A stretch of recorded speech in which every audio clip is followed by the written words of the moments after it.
Hello दोस्तों, स्वागत करता हूं आप सभी का आपके अपने YouTube चैनल पवन स्टडी पॉइंट में। दोस्तों, इस वीडियो में हम राष्ट्र गौरव अनिवार्य प्रश्न पत्र से महत्वपूर्ण वस्तुनिष्ठ प्रश्नों को देखेंगे जो हमारे एग्जाम के लिए बेहद महत्वपूर्ण प्रश्न है और ये प्रश्न हर साल पूछे जाते हैं, इसलिए ये प्रश्न राष्ट्र गौरव की दृष्टि से बहुत महत्वपूर्ण प्रश्न है।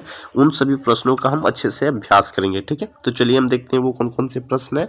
तो पहला इसमें प्रश्न पूछा गया है कि भारतीय संविधान के किस भाग में मौलिक अधिकारों का उल्लेख है। तो किस भाग में मौलिक अधिकारों का उल्लेख है, तो ये भाग 3 में है। ऑप्शन नंबर ए इसका क्या हो जाएगा, सही होगा। ठीक है, फिर अगले प्रश्न को देखेंगे कि अगला प्रश्न क्या कहा जा रहा है।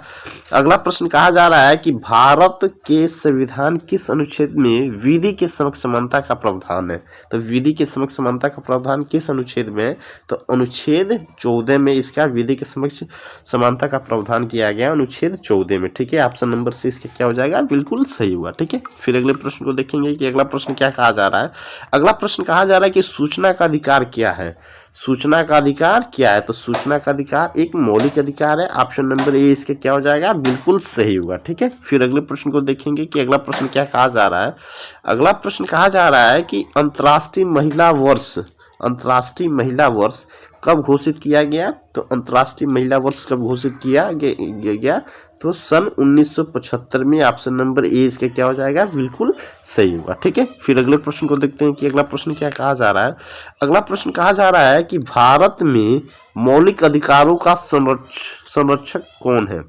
भारत में जो मौलिक अधिकारों का जो संरक्षक है वो कौन है, तो वो कौन है, सर्वोच्च न्यायालय है। ऑप्शन नंबर 20 के क्या हो जाएगा, सही होगा। ठीक है, फिर अगले प्रश्न को देखेंगे कि अगला प्रश्न क्या कहा जा रहा है।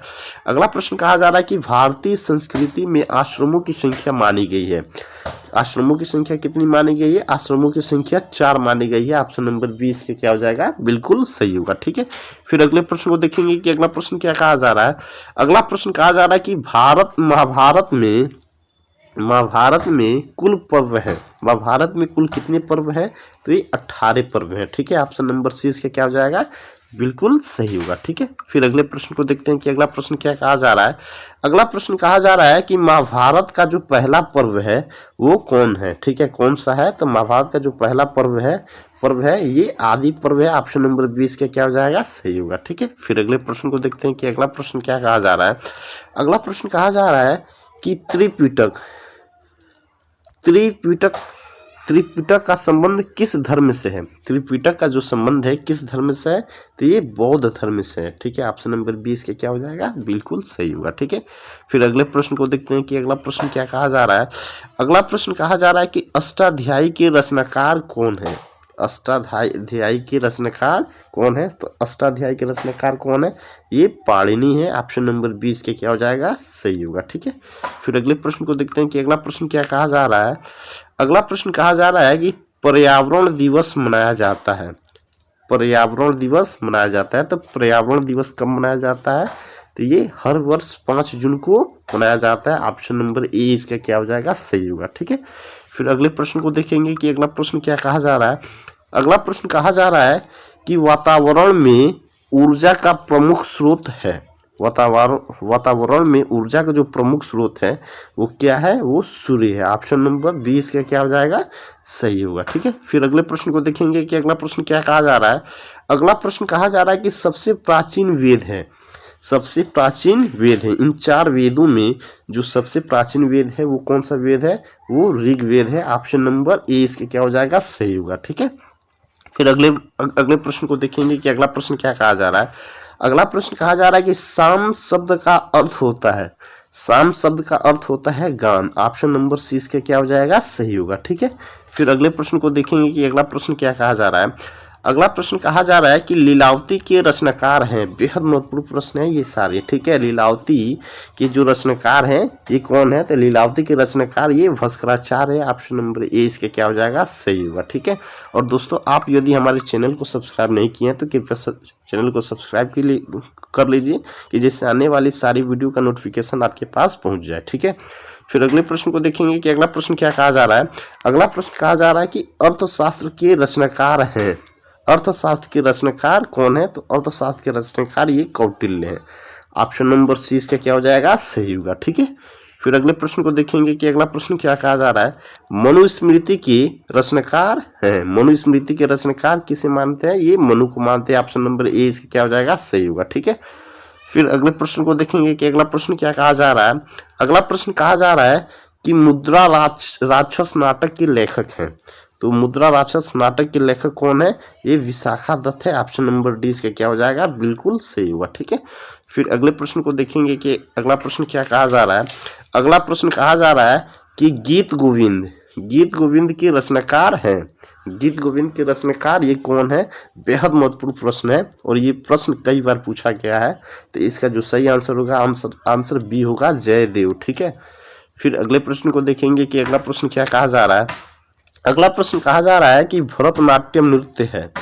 भरतनाट्यम नृत्य है, तो भरतनाट्यम नृत्य कौन सा है, ये दक्षिण भारत का ये भरतनाट्यम नृत्य है जो तमिलनाडु में प्रमुख है। ठीक है, इसका ठीक है, ऑप्शन नंबर ए से क्या हो जाएगा, सही होगा। ठीक है, फिर अगले प्रश्न को देखेंगे। अगला प्रश्न क्या कहा जा रहा है। अगला प्रश्न कहा जा रहा है कि गोरस शतक के लेखक हैं। गोरस शतक के लेखक कौन है, तो गोरस शतक के लेखक गोरखनाथ जी हैं। ऑप्शन नंबर ए इसका क्या हो जाएगा, सही होगा। ठीक है, फिर अगले प्रश्न को देखेंगे कि अगला प्रश्न क्या कहा जा रहा है। अगला प्रश्न कहा जा रहा है कि आर्यभट्ट थे। आर्यभट्ट क्या थे, एक गणितज्ञ थे। ऑप्शन नंबर 20 का क्या हो जाएगा, सही होगा। ठीक है, फिर अगले प्रश्न को देखेंगे कि अगला प्रश्न क्या कहा जा रहा है। अगला प्रश्न कहा जा रहा है कि वेद हैं। वेद हैं, वेद कितने हैं, वेद हमारे 4 हैं। ठीक है, वेद हमारे क्या है, 4 हैं। और सबसे प्राचीन वेद कौन सा है, ये ऋग्वेद है। और ये सामवेद में किसका मिलता है, तो ये संगीत का मिलता है। अब वेदों की संख्या कितनी है, 4 है। ऑप्शन नंबर 20 का क्या हो जाएगा, सही होगा। ठीक है, फिर अगले प्रश्न को देखेंगे कि अगला प्रश्न क्या कहा जा रहा है। अगला प्रश्न कहा जा रहा है कि शून्य की खोज किसने किया। तो शून्य की खोज किसने किया, तो शून्य की खोज किसने किया, तो शून्य की खोज आर्यभट्ट ने किया। ऑप्शन नंबर ए इसके क्या हो जाएगा, सही होगा। ठीक है, फिर अगले प्रश्न को देखेंगे कि अगला प्रश्न क्या कहा जा रहा है। अगला प्रश्न कहा जा रहा है कि प्राचीन भारतीय गणराज्य महाजनपद संख्या में थे। तो प्राचीन भारतीय गणराज्य महाजनपद संख्या में थे। प्राचीन इतिहास में आपने पढ़ा होगा कि महाजनपदों की संख्या कितनी है, तो ये कितनी है, ये 16 है। ऑप्शन नंबर 20 का क्या हो जाएगा, सही होगा। ठीक है, फिर अगले प्रश्न को देखेंगे कि अगला प्रश्न क्या कहा जा रहा है। अगला प्रश्न कहा जा रहा है कि संविधान सभा में प्रारूप समिति के अध्यक्ष थे। संविधान सभा में जो प्रारूप समिति के जो अध्यक्ष थे वो डॉक्टर भीमराव अंबेडकर जी थे। ऑप्शन नंबर 20 के क्या हो जाएगा, बिल्कुल सही होगा। ठीक है, फिर अगले प्रश्न को देखेंगे कि अगला प्रश्न क्या कहा जा रहा है। अगला प्रश्न कहा जा रहा है कि राष्ट्र गौरव का तत्व है। राष्ट्र गौरव का जो तत्व है वो कौन सा है, तो देखिए राष्ट्र गौरव का तत्व ये राष्ट्र प्रेम, राष्ट्रभक्ति और राष्ट्र चेतना के स्वर, ये तीनों है। इसलिए जो इसका जो सही आंसर होगा, ऑप्शन नंबर डी इसका सही हो जाएगा, उपयुक्त सभी। ठीक है, फिर अगले प्रश्न को देखेंगे कि अगला प्रश्न क्या कहा जा रहा है। अगला प्रश्न कहा जा रहा है कि गांधी जी के अंतिम शब्द क्या थे। गांधी जी के जो अंतिम शब्द थे वो क्या थे, वो थे हे राम। ऑप्शन नंबर 20 के क्या हो जाएगा, सही होगा। ठीक है, फिर अगले प्रश्न को देखेंगे कि अगला प्रश्न क्या कहा जा रहा है। अगला प्रश्न कहा जा रहा है कि भारतीय राष्ट्रीय कांग्रेस की स्थापना कब हुई। भारतीय राष्ट्रीय कांग्रेस की स्थापना ये कब हुई। भारतीय राष्ट्रीय कांग्रेस की स्थापना, एक मिनट, भारतीय राष्ट्रीय कांग्रेस की स्थापना ये कब हुई, INC इंडियन नेशनल कांग्रेस की स्थापना कब हुई, ये 1885 ईस्वी में हुई। ऑप्शन नंबर सी इसका क्या होगा, बिल्कुल सही होगा। ठीक है, फिर अगले प्रश्न को देखेंगे कि अगला प्रश्न क्या कहा जा रहा है। अगला प्रश्न कहा जा रहा है कि उपासना कांड किसका अन्य नाम है। उपासना कांड किसका अन्य नाम है। ठीक है, तो जो इसका जो सही आंसर होगा, आंसर इसका सामवेद। ऑप्शन नंबर 20 का क्या हो जाएगा, सही हो जाएगा। उपासना कांड किसका अन्य नाम है, तो ये सामवेद का है। ऑप्शन नंबर 20 का सही होगा। ठीक है, फिर अगले प्रश्न को देखेंगे कि अगला प्रश्न क्या कहा जा रहा है। अगला प्रश्न कहा जा रहा है कि अभिज्ञान शाकुंतलम किसका प्रसिद्ध नाटक है। तो ये किसका, ये प्रसिद्ध नाटक है, तो ये कालिदास जी का है।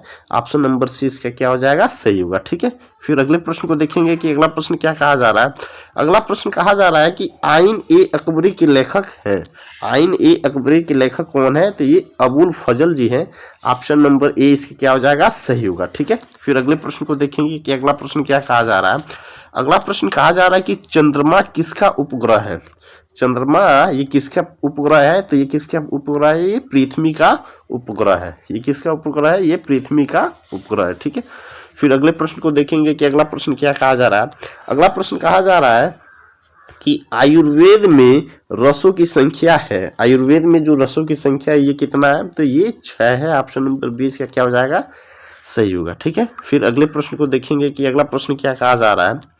अगला प्रश्न कहा जा रहा है कि अंतर्राष्ट्रीय ओजोन दिवस मनाया जाता है। अंतर्राष्ट्रीय ओजोन दिवस ये किस तिथि को मनाया जाता है, तो अंतर्राष्ट्रीय ओजोन दिवस ये 16 सितंबर को मनाया जाता है। हर वर्ष 16 सितंबर को अंतर्राष्ट्रीय ओजोन दिवस मनाया जाता है। ठीक है, ऑप्शन नंबर डी इसका क्या हो जाएगा, सही होगा। ठीक है, फिर अगले प्रश्न को देखेंगे कि अगला प्रश्न क्या कहा जा रहा है। अगला प्रश्न कहा जा रहा है कि कोणार्क का मंदिर किस देवता से संबंधित है। कुरान का मंदिर ये किस देवता से संबंधित है, तो ये सूर्य देवता से संबंधित है। ऑप्शन नंबर ए इसका क्या हो जाएगा, बिल्कुल सही होगा। ठीक है, फिर अगले प्रश्न को देखेंगे कि अगला प्रश्न क्या कहा जा रहा है। अगला प्रश्न कहा जा रहा है कि संगीत शास्त्र किस वेद से संबंधित है। संगीत शास्त्र किस वेद से संबंधित है, क्योंकि हम जानते हैं वेदों की संख्या कितना होता है, 4 होता है, अथर्ववेद, सामवेद, यजुर्वेद और ऋग्वेद। तो संगीत शास्त्र किस वेद से संबंधित है, ये सामवेद से संबंधित है। स से संगीत और स से सामवेद। ठीक है, तो ये सामवेद से संबंधित है। ऑप्शन नंबर 20 का क्या हो जाएगा, बिल्कुल राइट आंसर होगा। ऑप्शन नंबर बी सही होगा। ठीक है, फिर अगले प्रश्न को देखेंगे कि अगला प्रश्न क्या कहा जा रहा है। अगला प्रश्न कहा जा रहा है कि ऋग्वेद में सबसे ज्यादा किस नदी का उल्लेख है। ऋग्वेद में किस नदी का सबसे ज्यादा उल्लेख है, तो ये यमुना नदी का उल्लेख है। ऑप्शन नंबर 20 का क्या हो जाएगा, सही हो जाएगा, यमुना नदी का उल्लेख है। ठीक है, फिर अगले प्रश्न को देखेंगे कि अगला प्रश्न क्या कहा जा रहा है। अगला प्रश्न कहा जा रहा है कि हीनयान एवं महायान का संबंध किस धर्म से है, तो ये किस धर्म से है, तो ये बौद्ध धर्म से है। ऑप्शन नंबर ए इसके क्या हो जाएगा, सही होगा। ठीक है, फिर अगले प्रश्न को देखेंगे कि अगला प्रश्न क्या कहा जा रहा है। अगला प्रश्न कहा जा रहा है कि राजतरंगिणी के रचनाकार कौन है। राजतरंगिणी के रचनाकार ये कौन है, किसे जानते हैं, तो जो इसका जो सही आंसर होगा ऑप्शन नंबर सी इसका सही हो जाएगा, कल्हड़। ठीक है, ऑप्शन नंबर सी इसका क्या हो जाएगा, कल्हड़। ठीक है, फिर अगले प्रश्न को देखते हैं कि अगला प्रश्न क्या कहा जा रहा है। पृथ्वी दिवस कब मनाया जाता है। पृथ्वी दिवस कब मनाया जाता है, पृथ्वी दिवस कब मनाया जाता है, तो ये 22 अप्रैल को मनाया जाता है। ऑप्शन नंबर डी इसका क्या हो जाएगा, सही हो जाएगा।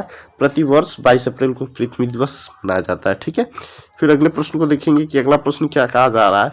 अगला प्रश्न कहा जा रहा है कि मेघदूत किसकी रचना है।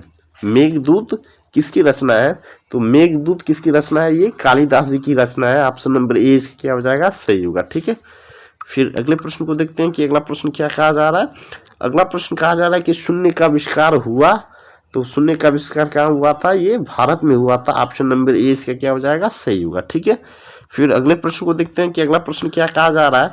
अगला प्रश्न कहा जा रहा है कि योग सूत्र के रचयिता है, तो योग सूत्र के रचयिता कौन है, ये पतंजलि। ऑप्शन नंबर डी इसका क्या हो जाएगा, सही हुआ। ठीक है, फिर अगले प्रश्न को देखते हैं कि अगला प्रश्न क्या कहा जा रहा है। अगला प्रश्न कहा जा रहा है कि चरक संहिता में वर्णित है, वर्णन है, चरक संहिता में वर्णन है, तो ये किसका वर्णन है, तो ये चिकित्सा विज्ञान का वर्णन है। ऑप्शन नंबर 20 का क्या हो जाएगा, सही होगा। ठीक है, फिर अगले प्रश्न को देखते हैं कि अगला प्रश्न क्या कहा जा रहा है। अगला प्रश्न कहा जा रहा है कि किस वेद पर सबसे ज्यादा भाष्य लिखे गए हैं। किस वेद पर सबसे ज्यादा भाष्य लिखे गए हैं, तो ये किस वेद पर लिखे गए हैं, ये यजुर्वेद पर लिखे गए हैं। ऑप्शन नंबर सी इसका क्या हो जाएगा, सही होगा। ठीक है, फिर अगले प्रश्न को देखते हैं कि अगला प्रश्न क्या कहा जा रहा है। अगला प्रश्न कहा जा रहा है कि कादम्बरी के रचनाकार हैं, कादम्बरी के रचनाकार हैं, तो कादम्बरी के रचनाकार ये कौन है, तो ये कादम्बरी के रचनाकार जो है ये बाणभट्ट है। ऑप्शन नंबर सी इसका क्या हो जाएगा, सही हो जाएगा। ठीक है, फिर अगले प्रश्न को देखते हैं कि अगला प्रश्न क्या कहा जा रहा है। अगला प्रश्न कहा जा रहा है कि कथक कहाँ का शास्त्रीय नृत्य है। कथक कहाँ का शास्त्रीय नृत्य है, अर्थात किस स्टेट का है, तो ये है उत्तर प्रदेश का है। ऑप्शन नंबर ए इसका क्या हो जाएगा, बिल्कुल सही होगा। फिर अगले प्रश्न को देखते हैं कि अगला प्रश्न क्या कहा जा रहा है। अगला प्रश्न कहा जा रहा है कि महात्मा बुद्ध ने प्रथम उपदेश कहाँ दिया था। महात्मा बुद्ध ने जो प्रथम उपदेश दिया था वो कहाँ दिया था, ये सारनाथ में दिया था। ऑप्शन नंबर 20 का क्या हो जाएगा, बिल्कुल सही होगा। ठीक है, फिर अगले प्रश्न को देखते हैं कि अगला प्रश्न क्या कहा जा रहा है। अगला प्रश्न कहा जा रहा है कि अष्टांग योग का संबंध किस दर्शन से है। अष्टांग योग का संबंध किस दर्शन से है, ये योग दर्शन से है। ऑप्शन नंबर 20 का क्या हो जाएगा, सही होगा। ठीक है, ठीक है दोस्तों, यदि आप हमारे वीडियो को डेली अगर वॉच करना चाहते हैं, ठीक है, तो आप हमारे चैनल से बने रहने के लिए कृपया चैनल को सब्सक्राइब कीजिए, लाइक कीजिए और अपने दोस्तों के साथ भी शेयर कीजिए। तब तक मिलते हैं अगले वीडियो में, तब तक के लिए धन्यवाद। ठीक है।